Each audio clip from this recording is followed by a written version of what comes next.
The ship shook hard. Red lights flashed everywhere. Alarms screamed in Kang Do-hyun's ears as he fought with the controls. Nothing worked. The engine was dead. The power was failing. He was going down. Do-hyun pulled every lever he knew. He pressed every button. But the ship kept falling toward the green moon below. Through the cracked window, he could see thick forests and silver rivers getting closer and closer. This was Velka 9. He had been scanning it for minerals when everything went wrong. The ground came up fast. Do-hyun strapped himself tight into his seat and covered his head. The crash was terrible. Metal screamed. Glass broke. His body slammed against the straps again and again. Then everything went black. When he opened his eyes, smoke filled the air. His head hurt badly. Blood ran down his face from a cut above his eye. But he was alive. Somehow, he was alive. Do-hyun pulled himself out of the destroyed ship. It was broken beyond repair. Pieces of metal lay everywhere. Small fires burned in the wreckage. He looked at his emergency beacon. It was damaged. The signal was weak. If anyone heard it, rescue would take months. He had water for 3 days, food for 5. His tools were scattered in the crash. He found some and put them in his bag. Then he started walking. The forest of Velka 9 was strange and beautiful. The trees were tall with blue leaves. The air smelled sweet but heavy. Strange birds called from high branches. Do-hyun walked for hours, looking for water, looking for shelter. The sun moved across the purple sky and began to set. His legs grew tired. His water was almost gone. The cut on his head made him dizzy. He found a river and fell to his knees to drink. The water was cool and clean. He drank deeply. Then his body gave up. He collapsed on the riverbank and could not move anymore. He did not know how long he lay there. Maybe hours, maybe all night. When he woke, the sun was high again, and he was not alone. 3 figures stood over him. They were tall, very tall, almost 7 feet. They had gray skin with faint stripes like tigers. Their eyes were gold and sharp like hunters. They wore armor made of leather and bone. They carried spears and knives. They were female, all of them. Do-hyun tried to move, but his body was too weak. He tried to speak, but his mouth was dry. The 3 huntresses looked at him like he was a strange animal. They spoke to each other in a language of clicks and low sounds. One of them poked him with her spear. Not hard enough to hurt, just to see if he would move. He groaned. She made a sound that might have been a laugh. Another one grabbed his arm and pulled him up. He could not stand on his own. 2 of them held him while the 3rd one tied his hands with rope. Then they began to drag him through the forest. They walked for a long time. Do-hyun tried to keep up, but his legs kept failing. The huntresses did not slow down. They did not speak to him. They just kept walking. Finally, they reached a village. It was built into the trees and along the river. Wooden houses sat on platforms. Rope bridges connected them. Fires burned in stone pits. And everywhere Do-hyun looked, he saw more huntresses. Dozens of them. They stopped their work to stare at him. Some looked curious. Some looked angry. None looked friendly. The huntresses brought him to the largest house in the center of the village. Inside, a fire burned low, furs covered the floor, and on a chair made of dark wood sat the oldest huntress he had seen yet. Her fur was lighter, almost silver. Her eyes were sharp and intelligent. She wore a necklace of teeth and claws. This was matriarch Yura, the leader of the Silver Fang clan. She looked at Do-hyun for a long moment. Then she spoke. Her words were strange, but his translator worked just enough to understand. "What are you?" she asked. Do-hyun swallowed hard. "I am human," he said. "I crashed here. My ship is destroyed. I mean no harm." Yura leaned forward. "Human," she repeated. The word sounded strange in her mouth. "We have never seen a human before. Why are you on our moon?" I was scanning for minerals, Do-Yun said. For my company. I was just doing my job. Then my ship failed. I almost died. Yura looked at the huntresses who brought him. They spoke quickly to her. Do-Yun caught some words. Weak, small, male. They did not sound like compliments. Another huntress entered the house. She was younger than Yura, but carried herself with calm authority. She had kind eyes and gentle hands. This was Hana, the clan healer. Hana looked at Do-Yun's wounds. She touched the cut on his head. She checked his eyes and his hands. Then she turned to Yura. He is hurt but will live, Hana said. He is not dangerous. Look at him. He is small and weak. He could not harm us if he tried. Small and weak can still be poison, one of the huntresses said. Her name was Yunji. She was the tallest and strongest in the room. We should kill him now. Before he brings trouble. He is alone, Hana argued. Hurt and alone. What trouble can he bring? Yura raised her hand. Everyone went quiet. We will not kill him yet, Yura decided. He may have value, information about his people, about his technology. We will keep him alive and learn what he knows. Do-Yun felt a small relief. He was not dead yet. That was something. They put him in a small wooden cage near the edge of the village. It was dry and had a roof, but it was still a cage. They gave him water and a little food. Then they left him alone. Night came. The moons rose in the sky. Do-Yun sat in his cage and thought about his situation. He was trapped on an alien world. His ship was destroyed. His beacon was barely working. He was prisoner to a clan of warrior huntresses who thought he was worthless at best and dangerous at worst. But he was still alive. And while he was alive, he had a chance. He looked out at the village. The huntresses moved around, doing their evening work. He noticed their tools were simple. Their buildings were strong but basic. Their weapons were good but not great. They were skilled hunters, but they did not have engineering. They did not have technology. Do-Hyun was an engineer. He could build things. He could fix things. He could make things better. Maybe that was his way out of this cage. Maybe that was how he would survive. He lay down on the hard floor and closed his eyes. Tomorrow he would find a way to show them his worth. Tomorrow he would start proving that humans were not weak. He just had to live long enough to get the chance. 3 days passed. Every morning they brought Do-Hyun water and food. Every afternoon, matriarch Yura came to ask him questions. She wanted to know about humans, about Earth, about technology and ships and weapons. Do-Hyun answered honestly. He had nothing to hide and nothing to lose. But the more he talked, the less impressed Yura seemed. Humans were small. Humans were soft. Humans needed machines to survive. To the Kathrani huntresses, this was weakness. True strength came from the body and the spirit. Machines were crutches for those too weak to stand alone. On the 4th day, Do-Hyun decided to take a risk. Let me out of this cage, he said to Yura. Let me work. I can help your village. Yura's eyes narrowed. Help? How can a small, soft male help us? I am an engineer, Do-Hyun said. I build things. I fix things. I see problems in your village. I can solve them. Yura was quiet. Behind her, Yunji laughed. Let him try, Yunji said. It will be funny to watch him fail. Then we can kill him. But Hana stepped forward. Let him prove himself, she said. What do we lose? If he fails, he fails. If he succeeds, we gain. Yura thought for a long moment. Then she nodded. Very well. We will test you, human. There is a water tank on the east side of the village. It cracked during the last storm. We have tried to fix it many times. It still leaks. Fix it, and you can leave the cage. Fail, and we will discuss your future. Do-Hyun knew what that meant. Fail and die.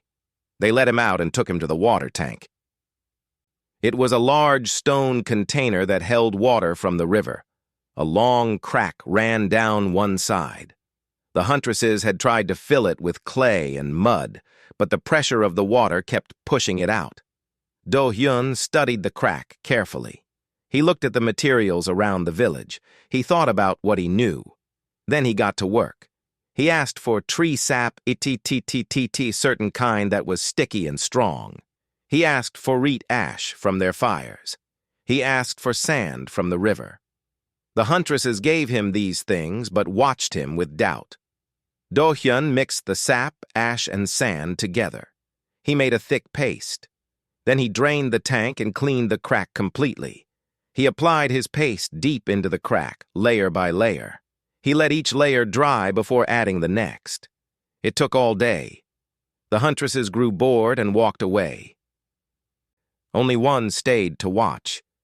She was young, maybe 20 seasons, with dark stripes and bright gold eyes. She was lean and fast-looking, built for speed rather than strength. She watched everything Do-hyun did with sharp attention. This was Nari, the matriarch's niece, the clan's best tracker. "You are slow," Nari said. Do-hyun did not look up from his work. "Good work takes time. Kethrani do not have patience for slow males. Then Kethrani must not have good repairs." Nari made a sound that might have been surprise or anger, but she did not leave. When the paste was dry, Do-hyun filled the tank again. The huntresses gathered to watch.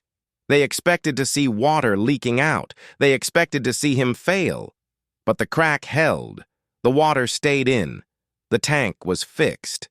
Yura walked around the tank slowly. She touched the repair with her hand. She pressed hard against it. Nothing leaked. "It holds," she admitted. She looked at Do-hyun with new interest. "How did you know to do this?" "Engineering," Do-hyun said. "Understanding materials, understanding forces. It is what I do." Yura nodded slowly. "You have earned your freedom from the cage, but you are still a stranger here. You will stay in the village and work. Nari will watch you. If you cause trouble, she will deal with you." Nari's eyes widened. "Aunt, I am a hunter, not a babysitter." "Now you are both," Yura said. "Learn what he knows. Watch what he does. Report to me."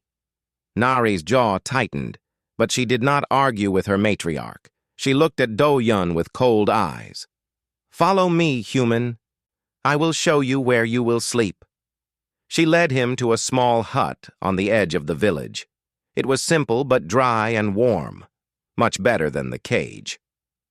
"You will stay here," Nari said. "You will not leave the village. You will not touch weapons. You will not speak to the younglings. If you break these rules, I will break your legs. Understand?" Do-hyun nodded. "I understand." Nari turned to leave, then stopped. She looked back at him with a strange expression. "The tank," she said. "No one else could fix it. Many tried. How did you know what to do?" Do-hyun thought about how to explain. "Humans are not strong like Kethrani," he said. "We cannot run as fast or see as far. We do not have claws or sharp teeth. So we learn to use our minds. We learn to solve problems, to build tools. It is how we survive." Nari was quiet for a moment. "Survival through thinking," she said. "That is strange." "Maybe, but it works." Nari left without another word. Do-hyun sat down in his new home and let out a long breath. He was out of the cage. He had proven himself a little. But he was still a prisoner in a strange land. Over the next days, he worked around the village. He fixed things. He improved things. He showed the huntresses how to make better rope. He taught them how to build fish traps that caught twice as many fish. He created a simple pulley system to lift heavy loads. Some huntresses began to respect him. Others still hated him. Yoonji called him the clever pet and laughed at his small body. But even she used his fish traps. Nari watched everything. She followed him around the village. At first, she was cold and suspicious. But slowly she began to ask questions. "How does this work? Why did you do it that way? What is the purpose of this design?"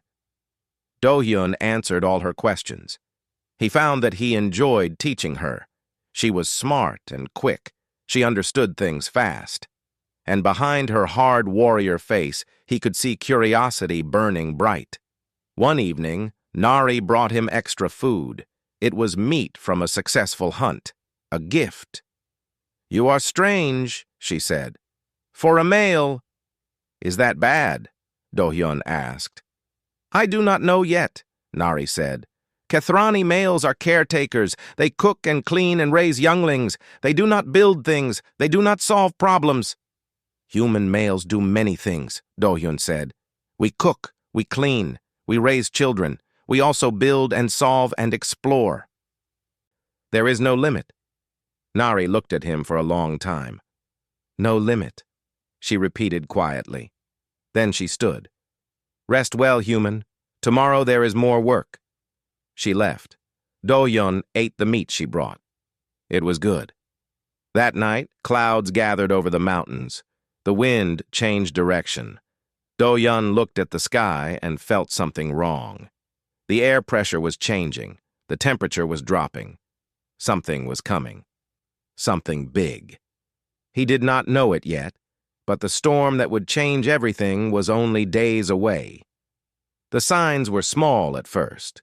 The birds flew south in large groups. The insects went silent. The river fish swam deeper and hid under rocks.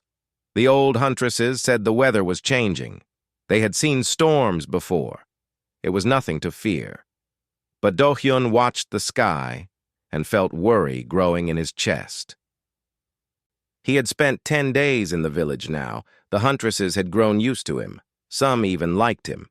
Hana came to talk with him often about human medicine and healing. A young huntress named Mirai asked him to fix her broken bow.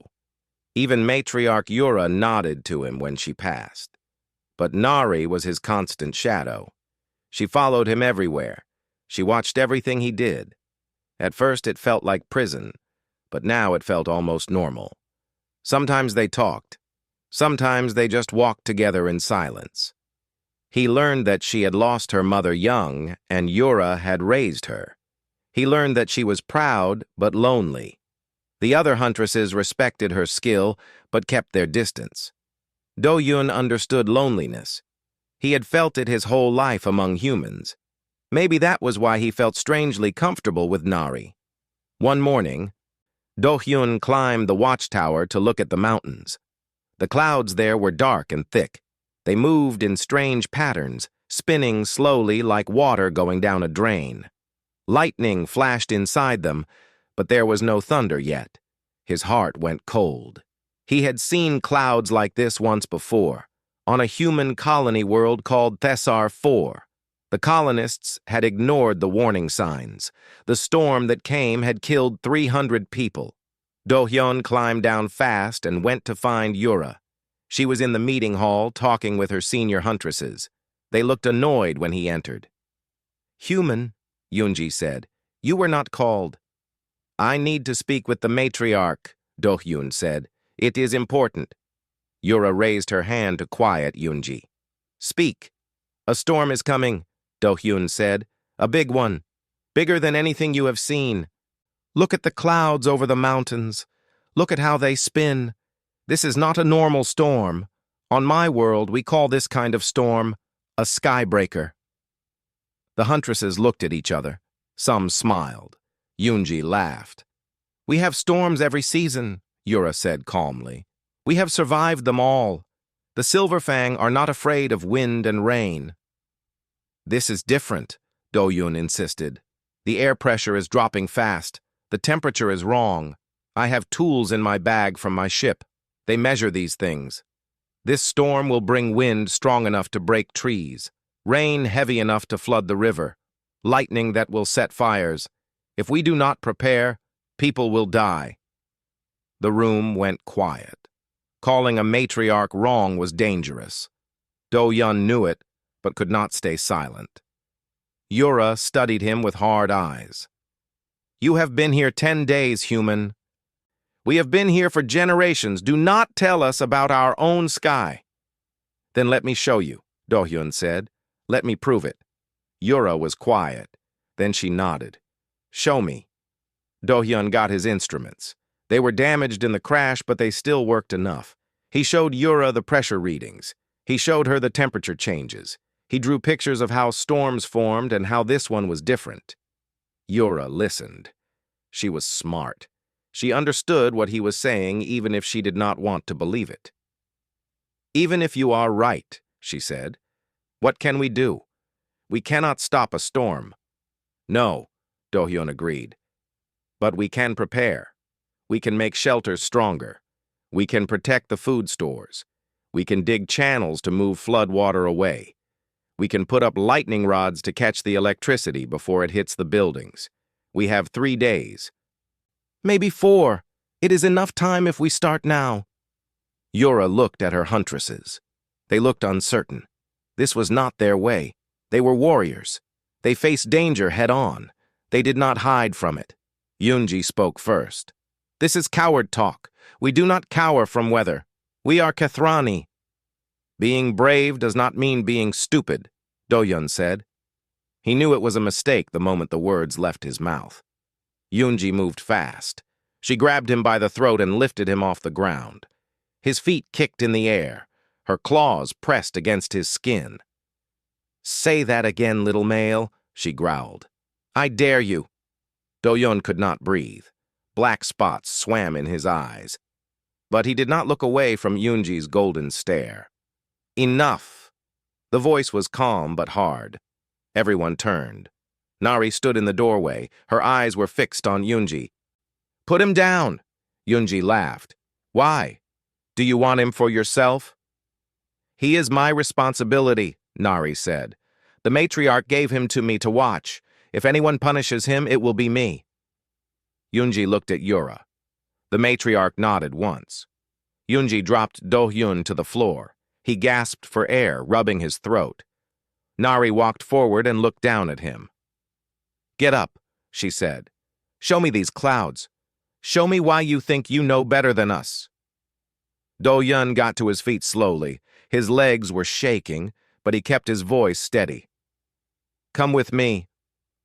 He took her to the watchtower. He showed her the clouds. He showed her his instruments. He explained everything he knew about storms like this. He told her about Thessar 4 and the 300 dead. Nari listened without speaking. When he finished, she looked at the sky for a long time. You really believe this, she said. It was not a question. I know this, Do-hyun said. I am an engineer. I understand systems. Weather is a system, and this system is going to break badly. Nari was quiet. Then she turned and walked toward the meeting hall. Do-hyun followed. She went straight to her aunt. We should prepare, Nari said. Yura looked at her niece with surprise.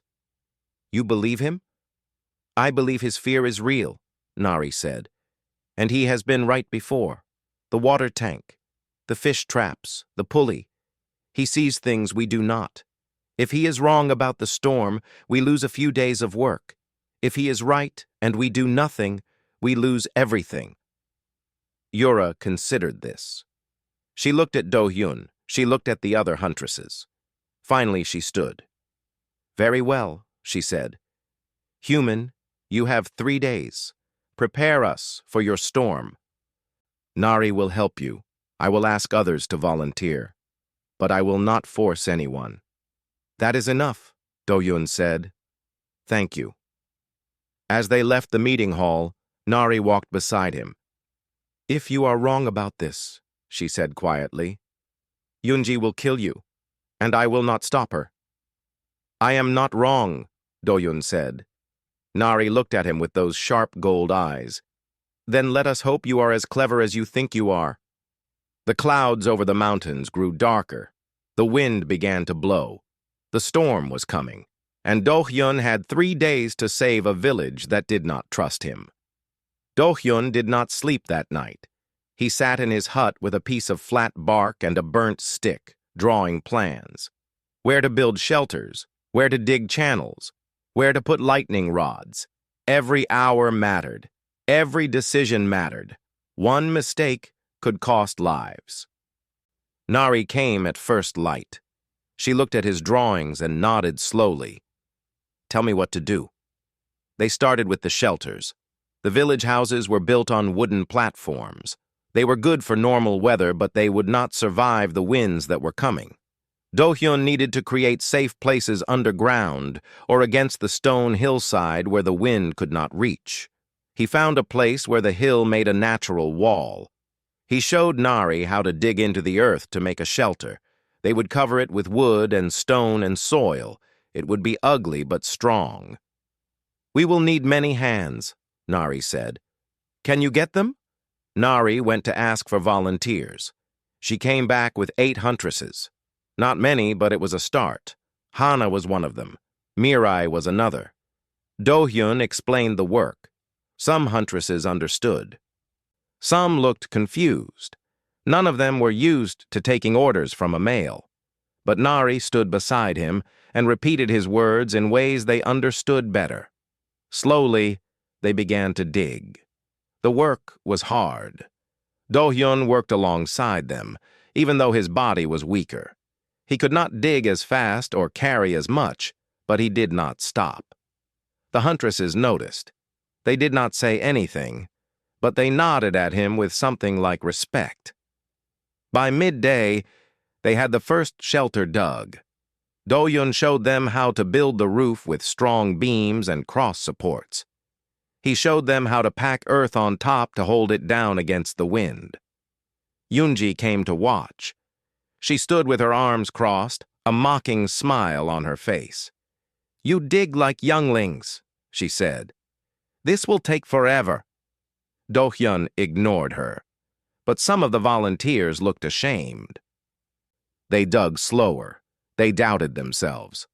Nari stepped forward. "Then help us," she said to Yoonji. "Show us how a great warrior digs." Yoonji's smile faded. "I do not take orders from males." "No one is giving you orders," Nari said. "I am asking for your strength, unless you are afraid of dirt." The other huntresses went quiet. Challenging Yoonji was dangerous. Everyone knew her temper, but Yoonji just laughed. "Fine, give me a tool. I will show you how it is done." She grabbed a digging tool and attacked the earth with powerful strikes. She was strong and fast. With her help, the work went twice as quick. Other huntresses saw her and came to join. By evening, they had 3 shelters finished. Do-hyun's body ached, his hands were blistered, but he felt hope for the first time.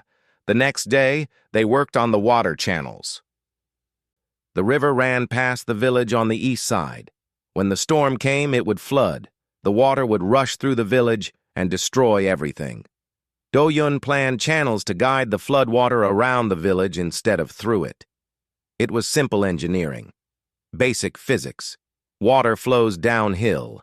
Give it a path and it will follow. They dug all day. Do-hyun measured angles and depths. He made sure the channels sloped correctly. The huntresses worked without complaint. They were starting to trust him. That night, Do-hyun checked the perimeter of the village. He wanted to see if there were any weak points he had missed. The wind was getting stronger. The sky was getting darker. The storm was 1 day away now, maybe less. He walked along the river looking at the water levels. He did not hear the creature behind him until it was too late. The animal hit him from the side. It was like a large cat, but with scales instead of fur and 4 eyes instead of 2. Its claws raked across his arm. Its teeth snapped near his throat. Do-hyun fell hard. The creature was on top of him. He grabbed its neck and tried to push it away, but it was too strong. Its teeth got closer to his face. He could smell its breath, hot and rotten. Then a spear flew through the air and hit the creature in the side. It screamed and fell off him.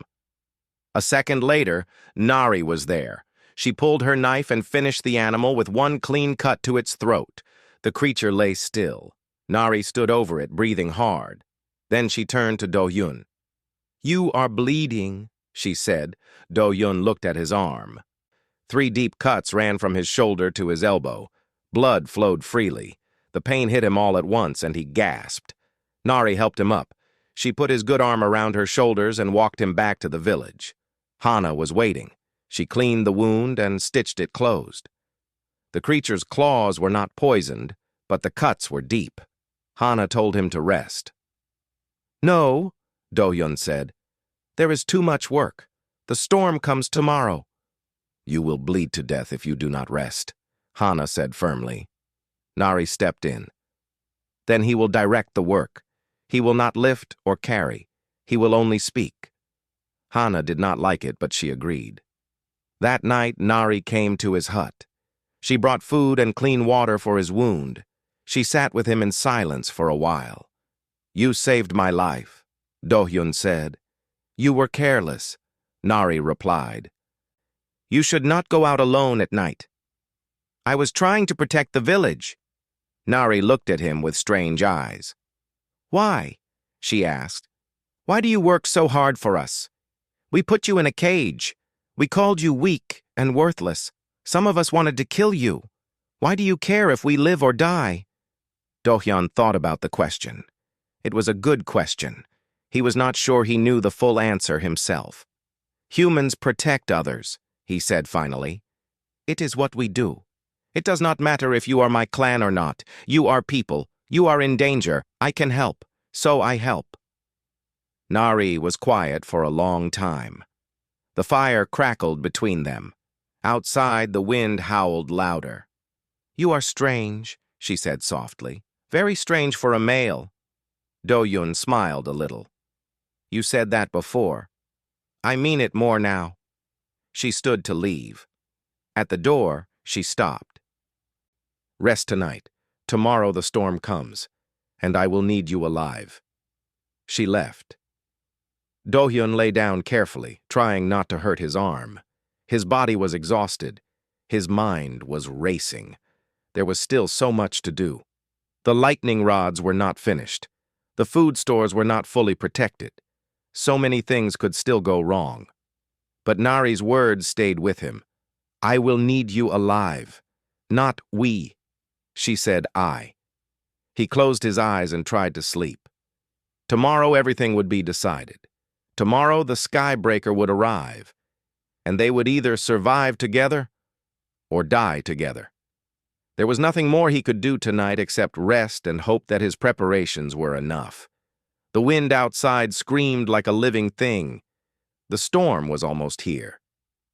Do-hyun woke to the sound of the world ending. Wind slammed into the village like a giant fist. Trees cracked and fell. The sky turned black and green, boiling with angry clouds. Lightning split the darkness again and again, so bright it hurt his eyes. He ran outside. The rain was already falling hard and cold. It stung his skin like needles. He could barely see 10 feet ahead. Huntresses were running everywhere. Some were carrying younglings. Some were pulling supplies. Some were just standing, frozen by the power of the storm. They had never seen anything like this. No one had. Nari found him in the chaos. She grabbed his good arm and shouted over the wind. "The shelters are holding. Most of the clan is inside." "The lightning rods?" Do-hyun shouted back. "They work. 3 strikes already and no fires." Do-hyun felt a moment of relief, but it disappeared fast. The wind was stronger than he had predicted. Much stronger. He looked at the river. The water was rising fast, much faster than he expected. The flood would come soon. "Get everyone to the high shelters," he yelled to Nari. "The river is going to overflow." Nari nodded and ran to spread the word. Do-hyun fought through the wind toward the water channels he had dug. He needed to see if they were working. The channels were doing their job, but not well enough. The water was too much, coming too fast. The channels could not carry it all. Water was spilling over the edges and flowing toward the village. He saw the problem immediately. There was a large rock blocking part of the main channel. It must have rolled down in the storm. He had to move it. Do-hyun climbed down into the channel. The water was already up to his waist and flowing hard. He grabbed the rock and pushed with all his strength. His wounded arm screamed in pain. The rock did not move. He tried again and again. Nothing. Then Yoonji was there. She jumped into the water beside him. She did not speak. She just put her hands on the rock next to his.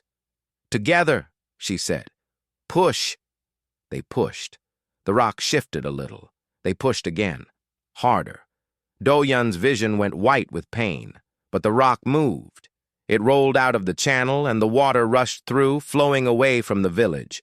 Yoonji pulled Do-Hyun out of the channel. They both collapsed on the ground, gasping. "You are not completely useless," Yoonji said. Do-Hyun laughed. It hurt. "Thank you." But they had no time to rest. A new sound cut through the storm.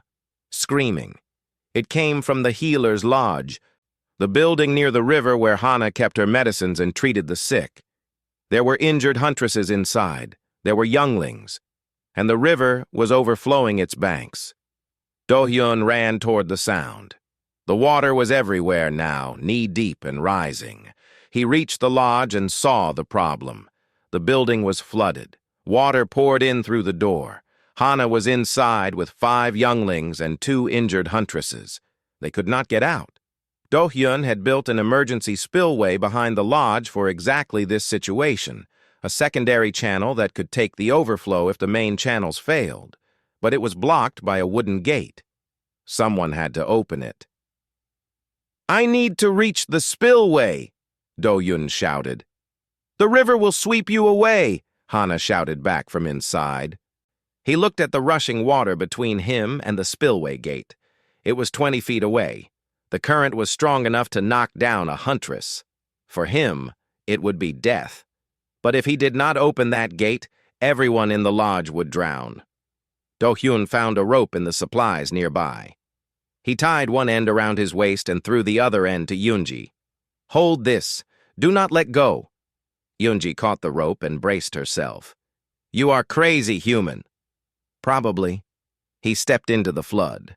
The water hit him like a wall. It took all his strength just to stay on his feet. He pushed forward, one step at a time.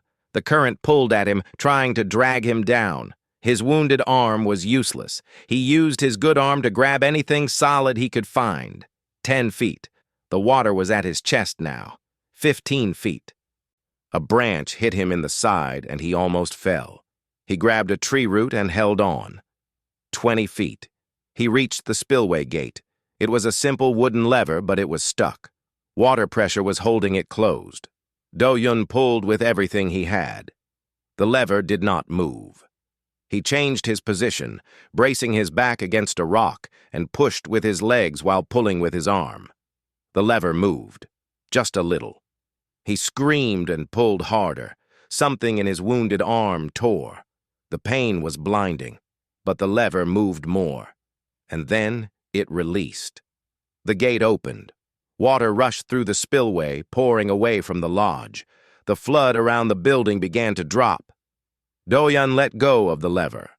His body had nothing left. The current grabbed him and pulled him away. He went under the water. Everything was dark and cold and spinning. He could not tell which way was up. He could not breathe. This was death. This was how he died.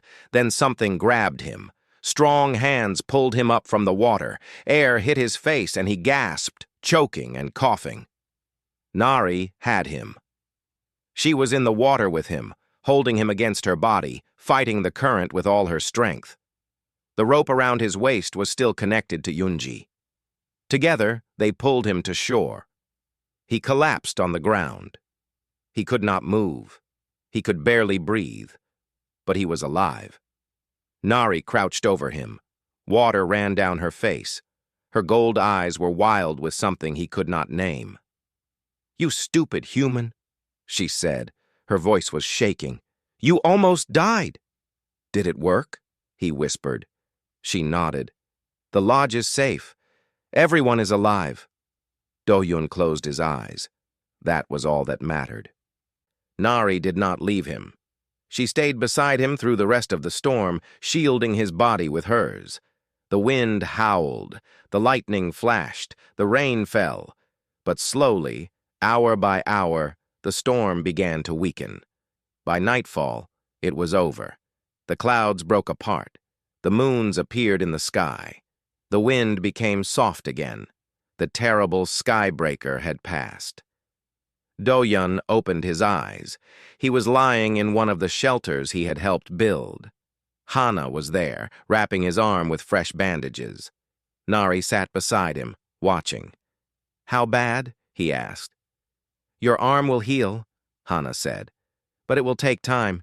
You did serious damage to it." "I meant the village." Hana smiled softly. "The village is damaged. Some buildings are destroyed. But everyone is alive, Do-hyun. Every single person survived, because of you." Do-hyun let out a long breath. He looked at Nari. She was looking back at him with those intense eyes. "You saved us," she said quietly. "You almost died saving us." "You saved me," he replied. "We are even." She shook her head slowly. "No, we are not even close." Do-hyun was too tired to ask what she meant. His body pulled him down into sleep. The last thing he saw was Nari's face, watching over him like a guardian. When he dreamed of her. His body needed rest. His arm needed healing. Hana gave him medicines made from herbs and tree bark. She said he was lucky. The wound could have been much worse, but he would carry scars for the rest of his life. When he woke, the first thing he saw was Nari. She was sitting beside his bed, her eyes closed, her back against the wall.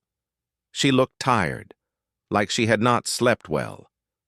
When his movement woke her, she straightened up quickly. "You are awake," she said. Her voice was rough. "How long?" he asked. "2 days." She handed him water. He drank it all. "The village?" "Rebuilding. Everyone is working. Your shelters saved the younglings and elders. Your channels saved the food stores. Your lightning rod saved us from fire." She paused. "Yoonji told everyone what you did at the spillway. How you almost drowned." Do-hyun put down the water. "I had to open the gate." "You could have died." "So could the people in the lodge." Nari was quiet. She looked at him with an expression he could not read. Then she stood. "The matriarch wants to see you. When you are strong enough." "I am strong enough now." He was not. But he made himself stand anyway.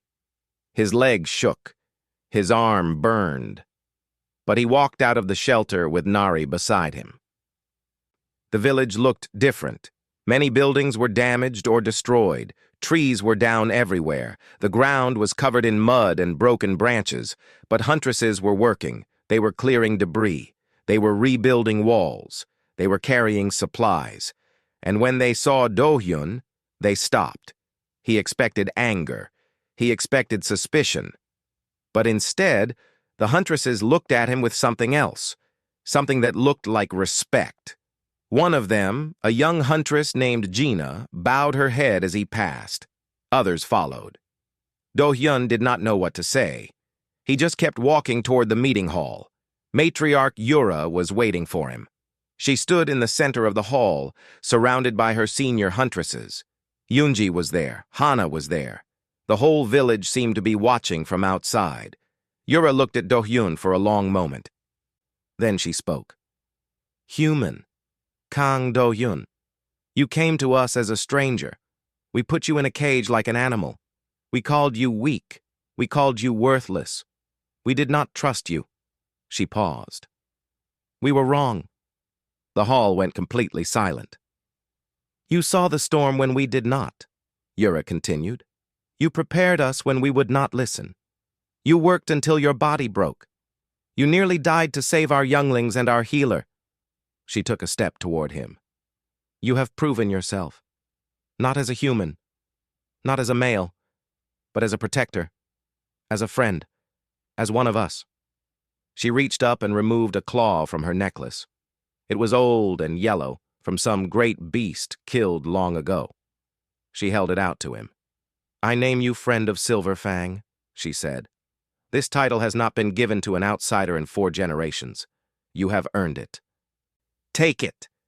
Do-hyun reached out and took the claw. His hand was trembling. He did not trust his voice. "Thank you," he managed to say. "I am honored." Yura nodded. You will always have a place here. If you choose to stay, you will be one of us. If you choose to leave when your people come, you will go with our blessing and our gratitude. The choice is yours." Do-Yun looked at the claw in his hand. He looked at Yura. He looked at Hana and Eunji and all the Huntresses watching him. He did not know what to say. His mind was full of thoughts he could not sort out. The ceremony ended. People came to talk to him, to thank him, to touch his shoulder or bow their heads. It was overwhelming. He was not used to being seen like this. He was not used to mattering. That night he sat alone by the river. The water was calm now. The moons reflected on its surface like silver coins. His arm hurt. His heart was confused. He did not know what he wanted. He heard Nari approach before he saw her. Her footsteps were quiet, but he knew them now. She sat beside him. For a while, neither of them spoke. "You have been avoiding me," Do-Hyun said finally. "I have been thinking," Nari replied. "About what?" She did not answer right away. She looked at the river, then at the sky, then at him. "Among my people," she said slowly, "when a huntress finds a worthy mate, she claims him. She goes to him and tells him that she wants him for herself. It is the highest honor she can give. It means she sees him as her equal, her partner, her future." Do-Yun's heart began to beat faster. "Nari, I have never wanted to claim anyone," she continued. "I thought no male would ever be worthy. They were all too weak, too soft, too simple." She turned to face him fully. "Then you came, a small, soft human who could not fight or hunt, who we put in a cage, who we laughed at." Her eyes locked with his. "But you did not break," she said. "You did not run. You saw a storm that would kill us all, and you fought to save us. You almost died for younglings that were not yours, for a clan that treated you like nothing. You are the bravest person I have ever known, Kang Do-Hyun. And I want you for myself." Do-Hyun could not breathe. He could not think. He looked at Nari's face, at her golden eyes, at the serious line of her mouth. She was not joking. She was not confused. She knew exactly what she was saying. "I am human," he said. "You are Kethrani. Our worlds are different. Our lives are different.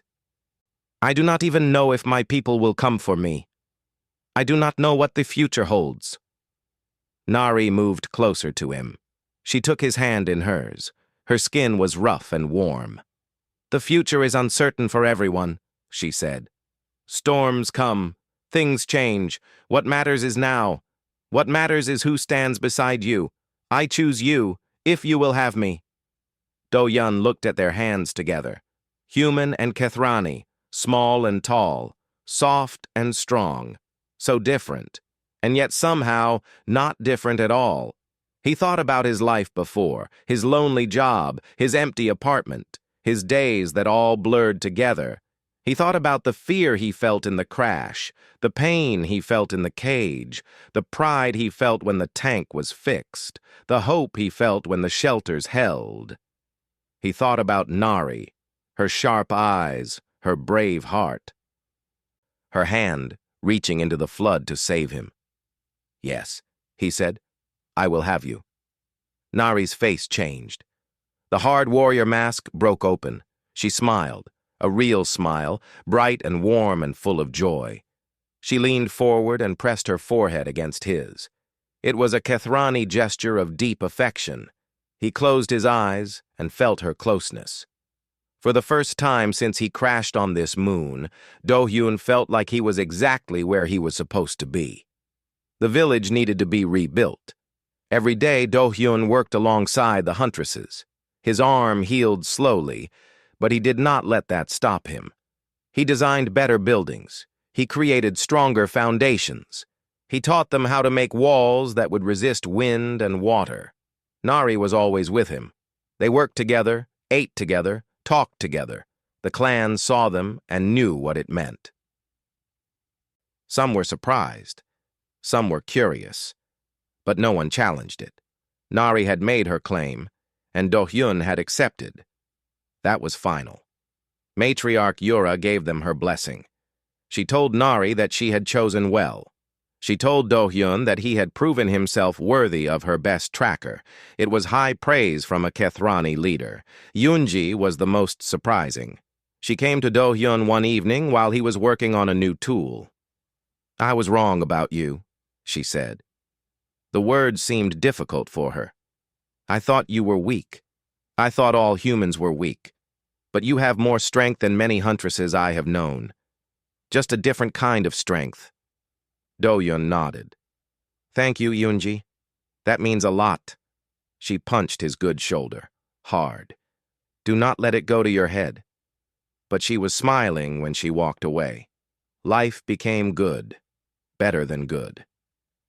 Do-hyun found purpose and belonging. He found respect and friendship. And he found Nari, who was fire and earth and everything he never knew he needed. He taught her about the stars. She taught him about the forest. He told her stories of Earth, of cities and machines and billions of humans living together. She told him stories of hunts and battles and the old spirits that lived in the trees. Their worlds were different, but they learned to share them. At night, they sat together and watched the moons cross the sky. Sometimes they talked. Sometimes they just sat in silence, comfortable and close. Do-hyun had never felt peace like this before. He had not known it existed. Then, one morning, everything changed. Do-hyun was working on a new water system when he heard it. A sound from the sky, a deep hum that did not belong to Velka 9. He looked up. Through the clouds he saw a shape, metal and fire. A ship. His heart stopped. The ship came down in the clearing outside the village. It was a rescue vessel, small and fast, the kind sent to find lost survey teams, the kind Do-hyun had hoped would come, before he hoped to stay. The whole clan gathered to watch. The ship landed and the door opened. A human woman stepped out. She wore a company uniform and a concerned expression. "Kang Do-hyun?" she called out. Do-hyun walked forward slowly. "That is me." The woman looked relieved. "Thank God. We got your beacon signal months ago, but it was weak. Took us forever to find you. Are you hurt? Are you okay?" Do-hyun looked at his scarred arm. He looked at the huntresses around him. He looked at Nari, standing at the front of the crowd, her face carefully blank. "I am okay," he said. "Better than okay." The woman noticed the village, the alien huntresses, the way they looked at Do-hyun. She seemed confused, but tried to hide it. "Well, we are here to take you home," she said. "Your family has been worried. Your company has been worried. We can leave as soon as you are ready." Home. The word felt strange now. Earth was home. His apartment was home. His old life was home. But was it really? He thought about going back, to his job scanning planets he would never walk on, to his empty rooms, to his days without meaning. He thought about leaving this village, leaving Nari. The idea made his chest hurt in a way he had never felt before. Nari said nothing. She just watched him with those golden eyes. She would not ask him to stay. She would not beg. That was not her way. The choice had to be his. Do-hyun looked at the rescue ship. He looked at the village. He looked at Nari. "Can you wait here?" he asked the woman. "I need a moment." She nodded, confused. Do-hyun walked to Nari. The clan watched in silence. "Your people are here," Nari said quietly. "You can go back to your world now." "I could," Do-hyun agreed. "You should see your family. Tell them you are alive." "I should." Nari's jaw tightened. "Then why are you standing here?" Do-hyun took her hands in his. "Because I am not getting on that ship." Her eyes widened. "What?" "I will send a message to my family. I will tell them I am alive and safe and happy. But I am not leaving Nari. My place is here now, with you, with the clan. This is where I belong." Nari stared at him. Her golden eyes were wet. She blinked hard. "You would give up your world for us?" she whispered. "For me? I would give up everything for you," Do-hyun said. "You claimed me, remember? That means I am yours, and you are mine. Wherever you are is my home."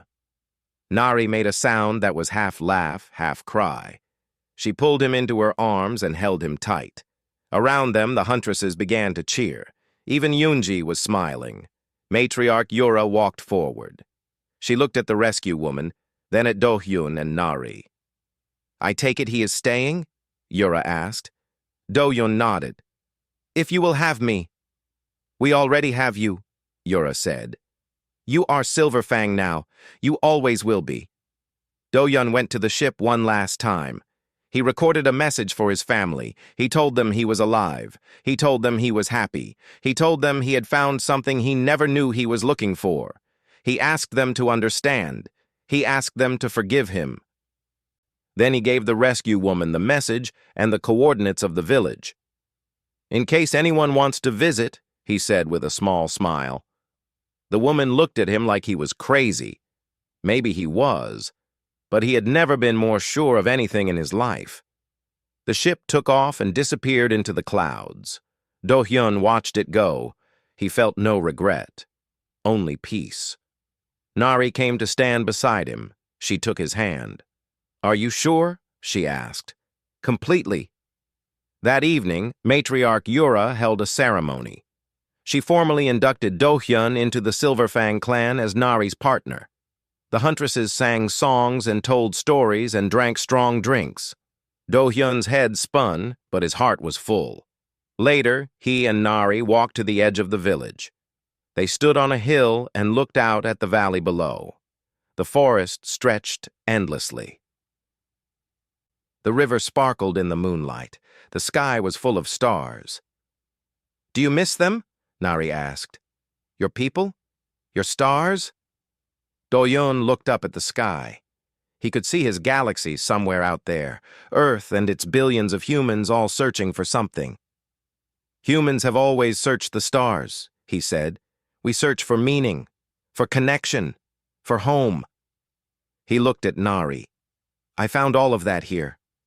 I found it in you." Nari leaned against him. Her warmth spread through his body. "You are very strange," she said. "For a male." Do-hyun laughed. "And you are perfect. For a huntress." She smiled. The stars shone above them. The forest whispered around them. And somewhere in the distance, a night bird sang. Kang Do-hyun had crossed the galaxy and crashed on an alien moon. He had survived storms and predators and doubt. He had built shelters and dug channels and earned the respect of warriors. And in the end, he had found something he never expected. He had found love. He had found home. He had found himself. The Huntress had claimed him, but he had also claimed her. And that was exactly how it was meant to be.